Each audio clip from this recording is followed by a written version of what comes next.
Salam damai Tuhan kita Yesus Kristus selalu beserta kita. Semoga hari ini kita semua dalam keadaan sehat walafiat. Saudara-saudari, kita berjumpa kembali untuk bersama-sama mendengarkan firman Tuhan. Kita boleh merenungkannya dan semoga firman Tuhan memberikan uh, kekuatan iman bagi kita untuk memahami setiap perintah Tuhan, setiap firman Tuhan yang Tuhan berikan bagi kita dalam kehidupan keberimanan. Hari ini kita akan bersama-sama kembali merenungkan bacaan dari Injil Markus bab 3 ayat 22 sampai 30. Mari kita mendengarkan firman Tuhan. Inilah Injil suci menurut Markus. Dan ahli-ahli Taurat yang datang dari Yerusalem berkata, ia kerasukan Beelzebul, dan dengan penghulu setan ia mengusir setan. Yesus memanggil mereka lalu berkata kepada mereka dalam perumpamaan, bagaimana iblis dapat mengusir iblis? Kalau suatu kerajaan terpecah-pecah, kerajaan itu tidak dapat bertahan. Dan jika suatu rumah tangga terpecah-pecah, rumah tangga itu tidak dapat bertahan. Demikianlah juga kalau iblis berontak melawan dirinya sendiri, dan kalau ia terbagi-bagi, ia tidak dapat bertahan, melainkan sudahlah tiba kesudahannya. Tapi tidak seorang pun dapat memasuki rumah seorang yang kuat untuk merampas harta bendanya apabila tidak diikatnya dahulu orang kuat itu. Sesudah itu, barulah dapat dia merampok rumah itu. Aku berkata kepadamu, sesungguhnya semua dosa dan hujat anak-anak manusia akan diampuni. Ya, semua hujat yang mereka. Tetapi apabila seorang menghujat Roh Kudus, ia tidak mendapat ampun selama-lamanya, melainkan bersalah karena berbuat dosa kekal. Ia berkata, demikian kan mereka katakan bahwa ia kerasukan roh jahat. Demikianlah sabda Tuhan, terpujilah Kristus. Saudara-saudari yang dikasihi Tuhan,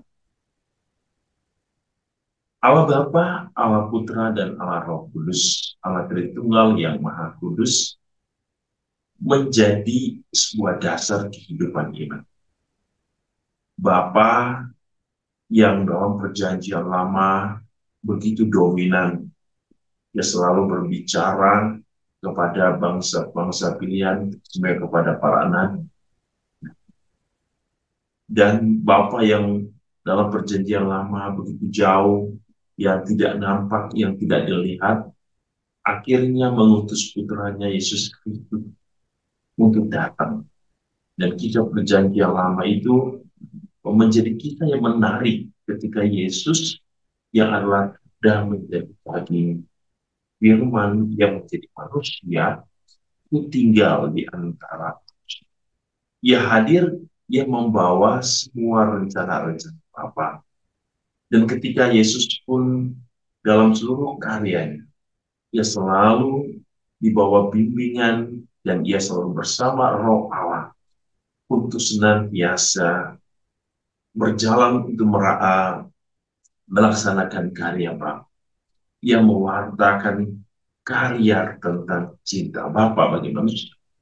Dan begitu pun ketika Yesus kembali, Bapa mengutus Roh Kudus untuk tinggal di dalam hidup kita.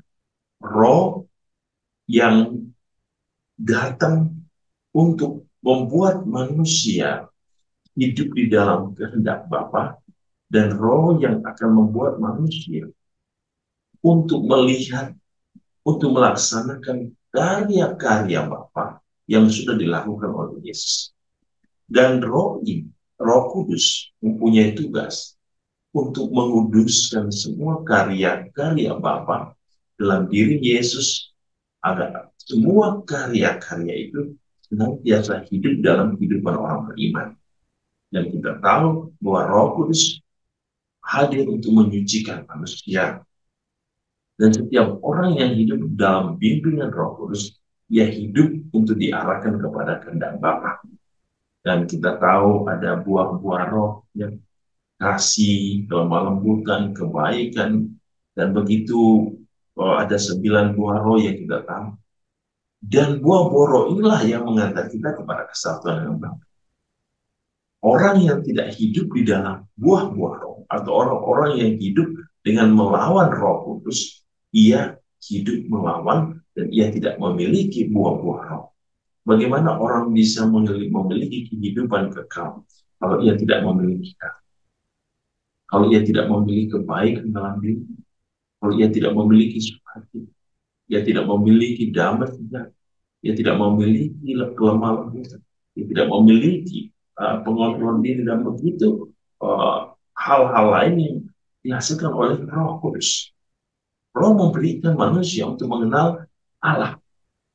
Tetapi ketika kita melawan keinginan Roh, kita melawan bimbingan Roh, kita tidak bisa melihat, kita tidak bisa memperoleh jalan menuju kepada kehidupan kekal.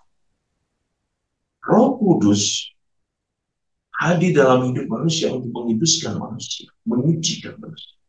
Namun ketika manusia menolak dan melawan Roh, ia menolak kekudusan yang menjadi syarat manusia untuk bisa memperoleh keselamatan. Kita tahu Allah adalah kasih. Di mana ada kasih, di situ ada Allah.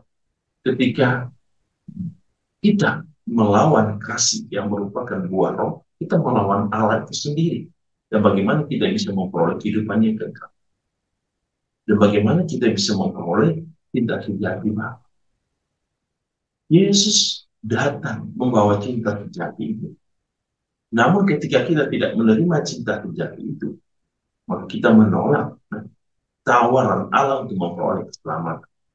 Maka setiap orang yang menolak Allah, ia hidup dalam atau bersamaan dengan kehidupan roh jahat.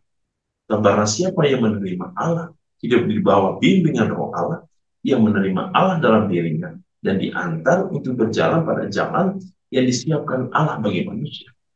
Dan Roh Kudus akan menuntun manusia untuk berjalan pada jalan kebenaran. Tetapi barang siapa yang tidak menerima, tidak mau dituntun oleh Roh Kudus, ia tidak berjalan pada kebenaran, tetapi ia berjalan pada kesesatan.